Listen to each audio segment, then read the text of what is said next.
आज के video session में हम एक मिनी रत्न पीएसयू का जॉब नोटिफिकेशन के बारे में बात करने वाले हैं।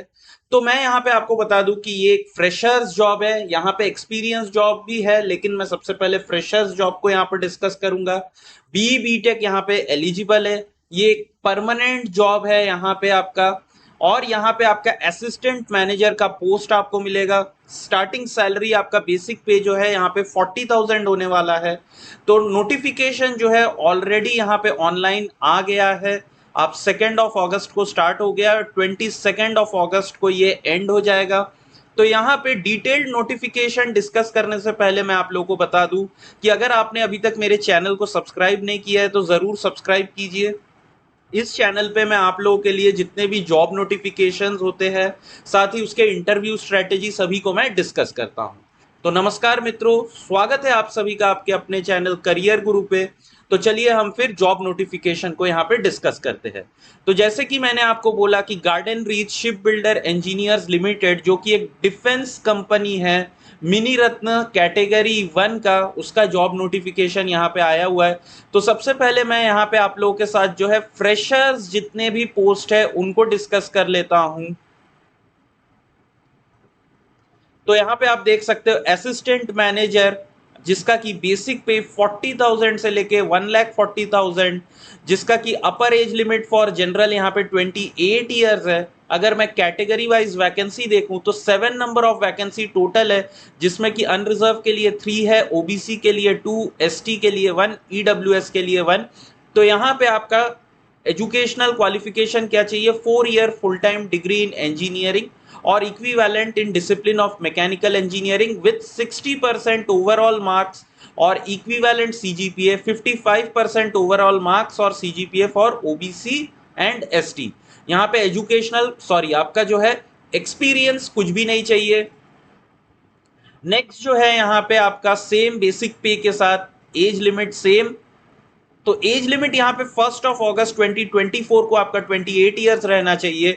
जितने भी पोस्ट अभी असिस्टेंट मैनेजर का मैं डिस्कस करूंगा।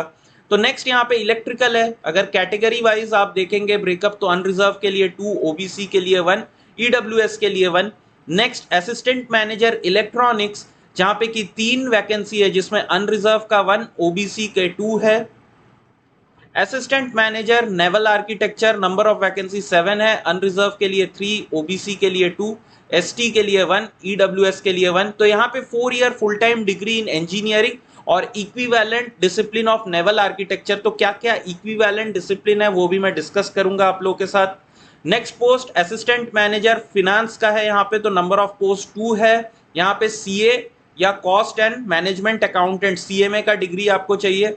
नेक्स्ट असिस्टेंट मैनेजर सिविल, जहां पे की नंबर ऑफ वैकेंसी सिर्फ 1 है, तो 4 year full time degree in civil engineering यहाँ पे चाहिए आपका।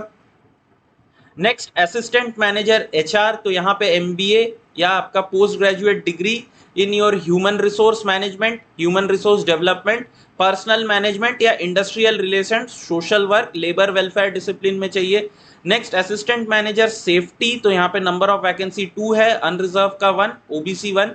तो यहाँ पे 4 year full time degree in engineering चाहिए, साथ ही इसके साथ diploma in industrial safety recognised by government of West Bengal होना चाहिए यहाँ पे। या फिर आपके पास full time graduate in physics chemistry with degree और diploma in industrial safety recognised by government of West Bengal, या 4 years full time degree in engineering और equivalent in safety and fire engineering, fire technology and safety engineering, एआईसीटीसी के द्वारा यहाँ पे मान्यता प्राप्त होना चाहिए। या फिर आपके पास 4 year full time degree in engineering हो, उसके साथ ME MTech in industrial safety, safety and occupational hazard, health engineering में आपके पास एमटेक का डिग्री होना चाहिए। ठीक है, तो यहाँ पे 60% ओवरऑल मार्क्स या सीजीपीए चाहिए डिग्री में, साथ ही यहाँ पे आपका जो है एमई एमटेक में भी आपका होना चाहिए। तो डिजायरेबल क्वालिफिकेशन यहाँ पे qualified safety officer by government of West Bengal होना चाहिए। नेक्स्ट असिस्टेंट मैनेजर फायर, एक ही पोस्ट है यहाँ पे, तो BE in fire from NFSC Nagpur और 4 year full time degree in engineering और equivalent in fire engineering, fire technology, safety and fire engineering, fire technology and safety engineering आपके पास होना चाहिए, तो मिनिमम 60% मार्क। तो out of 28 post of assistant manager 1 post is reserve for PWD and 1 post is reserve for PWD HHPD category के अंडर। तो अब जूनियर मैनेजर जहां पे कि डिप्लोमा कैंडिडेट्स अप्लाई कर सकते हैं, लेकिन यहां पे आपका जो है एक्सपीरियंस रिक्वायर्ड होगा। तो जूनियर मैनेजर जिसका कि बेसिक पे 30,000 है, अपर एज लिमिट 32 है, तो सिक्योरिटी के लिए तो यहाँ पे full time graduate in any discipline with full time diploma in security management चाहिए यहाँ पे, जो कि 1 साल का ड्यूरेशन का मिनिमम हो। तो यहाँ पे पोस्ट क्वालिफिकेशन एक्सपीरियंस आपका 8 इयर्स का होना चाहिए involving safety and security of ship and defence establishment. तो ये आप जो है यहाँ पे पढ़ सकते हो। मैं फटाफट यहाँ पे जितने भी पोस्ट है उसको डिस्कस करता हूँ। नेक्स्ट जूनियर मैनेजर आपका ये जो है टेक्निकल इंजीनियरिंग में, जिसमें कि 3 नंबर ऑफ वैकेंसी है। तो डिप्लोमा इन इंजीनियरिंग और equivalent in the discipline of mechanical production या मरीन इंजीनियरिंग में होना चाहिए, या फिर बीएससी होना चाहिए आपके पास शिप बिल्डिंग एंड रिपेयर में। तो यहाँ पे भी 8 ईयर पोस्ट क्वालिफिकेशन एक्सपीरियंस है। नेक्स्ट जूनियर मैनेजर टेक्निकल हल में, तो यहाँ पे भी क्वालिफिकेशन सेम है आपका। Next junior manager technical in electrical, तो यहाँ पे डिप्लोमा चाहिए आपके पास इलेक्ट्रिकल या इलेक्ट्रॉनिक में, साथ ही 8 years of post qualification experience यहाँ पे। फिर यहाँ पे जो है फिक्स टर्म एम्प्लॉयमेंट्स भी है। तो सीनियर मैनेजर जिसका कि बेसिक पे 70,000 है, अपर एज लिमिट 45 और टेक्निकल है ये पूरा आपका। तो यहाँ पे 13 नंबर ऑफ वैकेंसीज है। So 4 year full time BTech चाहिए आपका मैकेनिकल में, marine engineering, electrical engineering, electronic, civil engineering या नेवल आर्किटेक्चर। तो यहाँ पे फिक्स टर्म बेसिस आपका क्या है, 3 years extendable up to maximum 2 years यहाँ पे होना चाहिए, लेकिन पोस्ट क्वालिफिकेशन एक्सपीरियंस यहाँ पे 11 इयर्स का चाहिए। ठीक है। मैनेजर जिसमें कि 60,000 का बेसिक पे है, मैक्सिमम एज लिमिट 1 अगस्त 2024 को 42 इयर्स, नंबर ऑफ वैकेंसी 6 है, मिनिमम क्वालिफिकेशन भी यहाँ पे सेम है जितने भी बीटेक, लेकिन यहाँ पे भी 8 इयर्स का पोस्ट क्वालिफिकेशन एक्सपीरियंस चाहिए आपके पास। डेप्यूटी मैनेजर फिनांस 5 इयर्स यहाँ पे post qualification experience. Deputy manager medical, junior manager यहाँ पे सिक्योरिटी का भी पोस्ट है। साथ ही यहाँ पे जो है मैंने पहले कुछ पोस्ट छोड़ दिया था, जैसे कि जनरल मैनेजर, ये सब जो है इसमें बहुत ज्यादा एक्सपीरियंस है, तो मैं इसको कवर नहीं कर रहा हूं। यहाँ पे आप लोग देख सकते हो एडिशनल जनरल मैनेजर एचआर का, डेप्यूटी जनरल मैनेजर टेक्निकल, तो ये सब जो है काफी मतलब एक्सपीरियंस पोस्ट है, तो मैं इसको कवर यहाँ पे नहीं कर रहा हूँ। अब अगर मैं एजुकेशनल क्वालिफिकेशन क्या क्या चाहिए अगर मैं बात करूं, तो यहाँ पे आप लोग देख सकते हो। अच्छा, कुछ इंपॉर्टेंट चीज, फाइनल ईयर स्टूडेंट्स अप्लाई कर सकते हैं असिस्टेंट मैनेजर के पोस्ट के लिए, लेकिन इंटरव्यू से पहले आपका जो है फाइनल मार्कशीट यहाँ पे आ जाना चाहिए। अब असिस्टेंट मैनेजर में मैकेनिकल के अंडर में कौन से डिसिप्लिन यहाँ पे इंक्लूड होंगे, तो मैकेनिकल के अंडर में mechanical and industrial engineering, mechanical and production और मरीन इंजीनियरिंग इंक्लूड होगा। बाकी कोई भी डिपार्टमेंट यहाँ पे नहीं आएगा मैकेनिकल के अंडर में। इलेक्ट्रिकल के लिए यहाँ पे electrical and electronics, electrical and instrumentation आ जाएगा।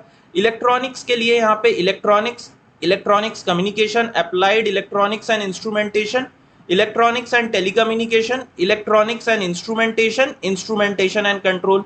मरीन इंजीनियरिंग के लिए सिर्फ मरीन इंजीनियरिंग यहाँ पे है। सिविल के लिए सिविल एंड स्ट्रक्चरल। प्रोडक्शन के अंडर में production engineering and management, production and industrial engineering, manufacturing technology, engineering आएगा आपका। नेवल आर्किटेक्चर में naval architecture and ship building, naval architecture and ocean engineering, naval architecture and marine, ocean engineering and naval architecture and offshore engineering, ये सारे branches आ जाएंगे। ठीक है। तो junior manager के लिए भी यहाँ पे जो है एजुकेशनल क्वालिफिकेशन आपका दिया हुआ है, सेम जो भी आपके डिप्लोमा के पोस्ट है वो यहाँ पे दिया हुआ है। जैसे कि देखिए मैकेनिकल के लिए mechanical and industrial, mechanical and production and marine engineering, ये सारे को कंसीडर किया जाएगा। मैक्सिमम एज लिमिट ऑलरेडी मैं डिस्कस कर चुका हूं। साथ ही यहाँ पे जितने भी आपका रिजर्वेशन मिलेगा, जो कैटेगरीज है, जैसे ओबीसी के लिए +3 इयर्स, SC/ST के लिए +5 इयर्स। ठीक है। तो ये सारे जो भी है गवर्नमेंट ऑफ इंडिया के द्वारा ये मिलेगा।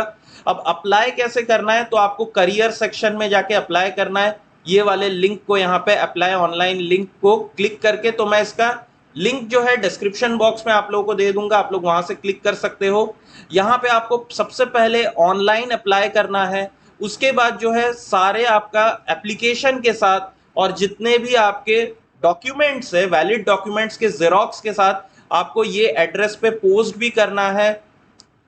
और एनवेलप के ऊपर ये लिखा होना चाहिए GRSC employment notification number this and post applied for, जैसे आपने असिस्टेंट मैनेजर इलेक्ट्रिकल के लिए अप्लाई किया तो post applied for assistant manager bracket में इलेक्ट्रिकल आप लिख के भेज दीजिएगा।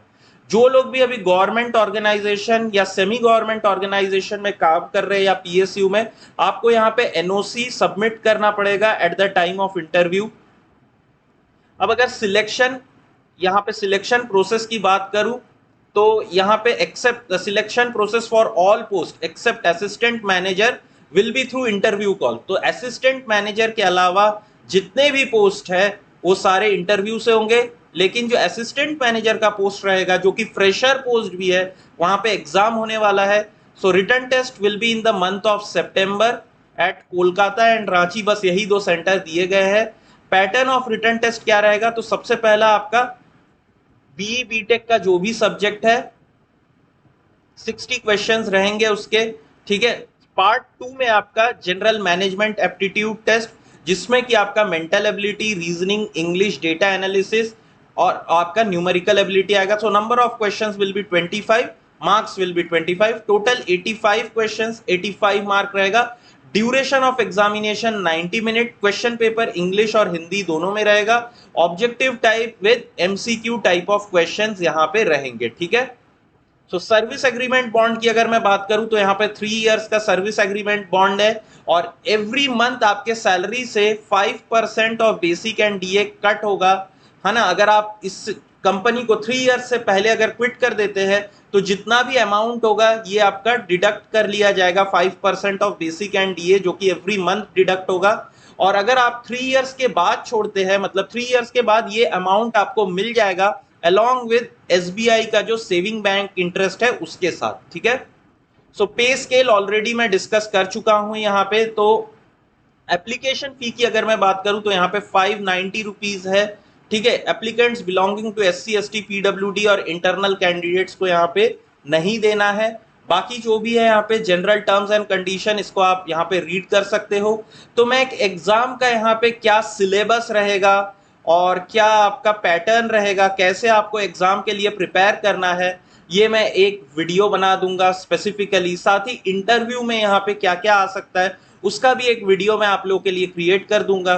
तो आप लोग जरूर मुझे कमेंट करके बोलिए कि आपको चाहिए वो वाला वीडियो कि नहीं चाहिए, ठीक है। तो इसी के साथ जो है मैं वीडियो सेशन को एंड करता हूं यहाँ पे। अगर आप लोगों को कोई डाउट रहे तो नीचे कमेंट में जरूर कमेंट करके मुझे बता दीजिए, और ऐसे ही और वीडियोस के लिए चैनल को लाइक एंड सब्सक्राइब जरूर कीजिए। तो मिलते हैं फिर अगले सेशन।